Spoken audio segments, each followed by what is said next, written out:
আচ্ছা, এটা এস? এটা না, এরপরে এস দেখাচ্ছি। পরপর 3টে এস? হ্যাঁ, পরপর চারটে এস।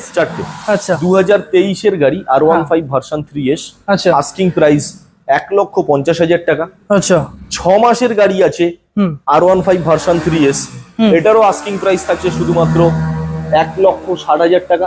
1,60,000, 1,60,000 তাই তো? 6 মাসের গাড়ি আচ্ছা 1,60,000 টাকা R15 ভার্সন 3S। আচ্ছা এবার দেখাই R15 ভার্সন 3S এর একটা 8 মাসের গাড়ি, আচ্ছা ডার্ক নাইট কালার গ্রাফিক্স, একদম সুপার মিন্ট কন্ডিশনে আছে। আচ্ছা আস্কিং প্রাইস থাকছে 1,52,000 টাকা। আচ্ছা আরো একটা R15 ভার্সন 3S দেখাচ্ছি 2022 এর গাড়ি, আস্কিং প্রাইস 1,40,000 টাকা। আচ্ছা KTM RC সেগমেন্টে যাচ্ছি 2020 গাড়ি RC 200 BS4 এর last addition dual channel ABS, 1,50,000 টাকা আস্কিং প্রাইস। আচ্ছা RC 125 পরপর দুটো দেখাবো। 2020 গাড়ি আছে ইলেকট্রনিক্স অরেঞ্জ কালারের সঙ্গে ডুয়েল চ্যানেল ABS, 1,25,000 টাকা। আচ্ছা 2021